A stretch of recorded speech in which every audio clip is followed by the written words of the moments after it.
નમસ્કાર મિત્રો આપણે આ વિડીયોમાં જોવાના છીએ કે રેશન કાર્ડનું કેવાયસી કઈ રીતે કરવું। સરકારે રેશન કાર્ડનું કેવાયસી કરવા માટેની છેલ્લી તારીખ 30/9/2024 આપી છે। હવે આ તારીખ લંબાવાશે કે નહીં એ તો ખબર નથી। જ્યારે સમાચાર મળશે ત્યારે હું વિડીયો બનાવીશ। જો તમને સમાચાર મળે તો કોમેન્ટ કરજો। તો હજી પણ તમારે કેવાયસી કરવાનું બાકી છે તો 30 તારીખની વાટ ન જોવો, આ વિડીયો જોઈને કેવાયસી કરી લ્યો। કેવાયસી કરવા માટે તમારી પાસે એન્ડ્રોઈડ મોબાઈલ હોવો પડે કે જેમાં આધાર ફેસ આઈડી એપ સપોર્ટ થતી હોય એવો મોબાઈલ, અને બીજું કે તમારા આધાર કાર્ડ સાથે મોબાઈલ નંબર લિંક હોવો જોઈએ। અને આધાર કાર્ડમાં કયો મોબાઈલ નંબર લિંક છે એ જોવા માટે મેં અગાઉ વિડીયો બનાવેલો છે, જેની લિંક ડિસ્ક્રિપ્શનમાં આપી દઈશ। અને વિડીયો ચાલુ કરતા પહેલા મારી એક વિનંતી છે કે તમે વિડીયોને લાઇક કરજો, ચેનલ પર નવા હોય તો ચેનલને સબસ્ક્રાઇબ કરજો, અને હા મિત્રો આ વિડીયો તમારા વોટ્સઅપ ગ્રુપમાં શેર કરજો। તો ચાલો વિડીયોને ચાલુ કરીએ। તો સૌથી પહેલાં તમારે પ્લે સ્ટોરમાં જઈ બે એપ ઇન્સ્ટોલ કરવાની છે, એક માય રેશન એપ અને બીજી આધાર ફેસ આઈડી એપ। અને બીજા નંબરની એપ આધાર ફેસ આઈડી એપ, એમાં ઘણા મિત્રોને પ્રશ્ન થશે કે આ એપ ઇન્સ્ટોલ નથી થતી, ખુલતી નથી। તો મિત્રો એ એપ એમ ખુલશે નહીં, ડાયરેક્ટ માય રેશન એપથી ખુલશે, એટલે તમારે માત્ર ઇન્સ્ટોલ કરીને જ રાખવાની છે। તો એમાં સૌથી પહેલાં માય રેશન એપ ખોલવાની છે। તો એપ ખોલશો એટલે આ પ્રકારનું પેજ આવશે। જો તમે આ એપ પહેલી વાર ખોલો છો તો નવા વપરાશકર્તા લખ્યું છે તેના પર ક્લિક કરવાનું છે, ત્યાર પછી આવું એક પેજ આવી જશે। હવે આમાં તમને પ્રશ્ન થતો હોય છે કે આમાં નામ કોનું લખવું, તો આમાં રેશન કાર્ડમાં કોઈ પણ સભ્યનું નામ લખી શકો છો, અને નામ એનું લખવાનું કે આધાર કાર્ડ સાથે મોબાઈલ નંબર લિંક હોય, ત્યાર પછી મોબાઈલ નંબર નાખવાનો અને મોબાઈલ નંબર ચકાસો તે બટન પર ક્લિક કરવાનું છે। ત્યારબાદ એ મોબાઈલ નંબર ઓટીપી જાય છે, એ ઓટીપી નાખવાનો છે, અને ઓટીપી 6 આંકડાનો આવશે, આ પ્રકારનો ઓટીપી આવશે। ઓટીપી નંબર નહીં પણ તેની આગળ 6 આંકડા હશે એ ઓટીપી નાખવાનો। તો ઓટીપી નાખ્યા બાદ મારી નોંધણી કરો તે બટન પર ક્લિક કરવાનું છે, ત્યાર પછી ફરી પાછા તમે લોગિન પેજ ઉપર આવી જશો। તો આમાં તમારે મોબાઈલ નંબર નાખવાનો જે આપણે નોંધણી કરતી વખતે નાખ્યો તો એ, ત્યાર પછી ઓટીપી મોકલો તે બટન પર ક્લિક કરવાનું, ત્યાર પછી ઓટીપી જાય છે એ ઓટીપી નાખવાનો છે, અને ઓટીપી ચકાસો તે બટન પર ક્લિક કરવાનું છે। તો ત્યાર પછી મિત્રો માય રેશન એપના હોમ પેજ ઉપર આવી જશો। હવે મિત્રો શું કરવાનું ધ્યાનથી જોજો, વિડીયોને સ્કીપ કર્યા વગર જોજો। તો મિત્રો આમાં તમને નીચે આધાર કેવાયસીનો ઓપ્શન દેખાતો હોય છે, તો એના પર ક્લિક કરવાનું છે, અને ત્યાર પછી આવું એક સૂચનાનું પેજ આવી જશે। તો આમાં તમારે નીચે ઉપરની સૂચના મેં વાંચી એની સામે એક નાનકડું બોક્સ છે, એમાં ટીક માર્ક કરી લેવાનું છે, અને નીચે કાર્ડની વિગતો મેળવો તે બટન પર ક્લિક કરવાનું છે। ત્યાર પછી આવું લાલ અક્ષરમાં લખીને આવી જશે કે તમારું રેશન કાર્ડ પ્રોફાઇલ સાથે લિંક નથી, આ સુવિધાનો ઉપયોગ કરવા માટે કૃપા કરીને તમારું રેશન કાર્ડ લિંક કરો।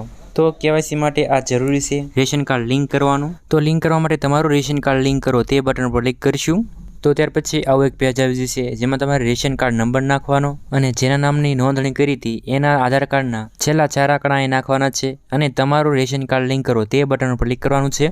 ત્યાર પછી આવું એક સંમતિપત્ર આવશે, જેને તમારે એકવાર વાંચી લેવાનું છે, અને નીચે હું સંમતિ સ્વીકારું છું તેની સામે ચેક બોક્સ છે એમાં ટીક માર્ક કરીને આધાર ઓટીપી જનરેટ કરો તેના પર ક્લિક કરવાનું છે। ત્યાર પછી આધાર કાર્ડ સાથે જે પણ મોબાઈલ નંબર લિંક છે એના પર ઓટીપી ગયો હશે એ ઓટીપી નાખવાનો છે, અને ઓટીપી ચકાસો તે બટન પર ક્લિક કરવાનું છે। જો ઓટીપી બરાબર નાખ્યો હશે તો આવું લીલા અક્ષરમાં લખેલું આવશે રેશન કાર્ડ લિંક સક્સેસફુલી। તો પ્રોફાઇલ સાથે રેશન કાર્ડ લિંક થઈ ગયું છે। હવે તમારે પાછા હોમ પેજ ઉપર આવી જવાનું છે, અને આપણે ફરીથી આધાર કેવાયસીના ઓપ્શન પર ક્લિક કરશું। ત્યાર પછી સૂચનાનું પેજ આવશે, તો જેમાં તમારે અહીં ટીક માર્ક કરીને કાર્ડની વિગતો મેળવો તે બટન પર ક્લિક કરવાનું છે। જો રેશન કાર્ડ લિંક કર્યા પછી પણ લાલ કલરમાં લખીને આવે રેશન કાર્ડ પ્રોફાઇલ સાથે લિંક કરો, તો તમારે 1 દિવસની રાહ જોવાની છે। ત્યાર પછી આ પ્રોસેસ કરવાની છે। તો અહીંયા બાજુમાં આપેલા ગપચકોડા ભરવાનો છે, અને આ બટન પર ક્લિક કરવાનું છે। ત્યાર પછી રેશન કાર્ડમાં જેટલા નામ હશે એ નામ આવી જશે। અમુક લોકોને એવું પણ થાય છે કે રેશન કાર્ડમાં નામ હોય પણ આમાં ન હોય, તો એ લોકોને ગ્રામ પંચાયતમાં અથવા મામલતદાર ઓફિસે જવું પડશે। જો બધું બરાબર હોય તો આધાર કેવાયસી માટે સભ્ય પસંદ કરો એ લખ્યું છે તેના પર ક્લિક કરવાનું છે। ત્યાર પછી જેનું કેવાયસી કરવાનું બાકી હશે એના નામ આવી જશે, તો જેનું કેવાયસી કરવું હોય એનું નામ સિલેક્ટ કરવાનું, ત્યાર પછી આ બટન પર ક્લિક કરવાનું છે।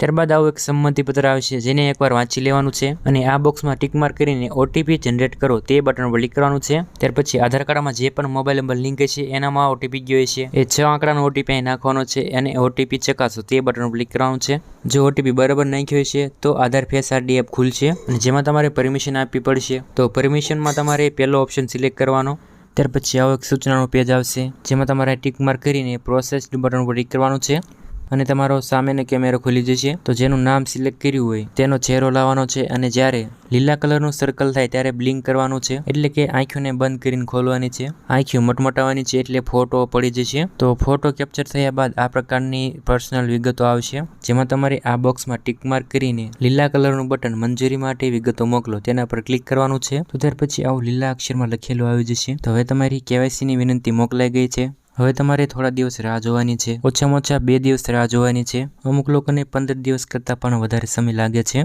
તમારે આ કેવાયસીનું સ્ટેટસ જોતા રહેવાનું છે અને એ સ્ટેટસ કઈ રીતે જોવું એના વિશે મેં અલગથી વિડીયો પણ બનાવેલો છે, જેની લિંક ડિસ્ક્રિપ્શનમાં આપી દઈશ. તો મિત્રો, કેવાયસીને લગતા કોઈ પણ પ્રશ્ન હોય તો કોમેન્ટ કરજો. આ વિડીયો વધુમાં વધુ શેર કરજો અને ચેનલને સબસ્ક્રાઈબ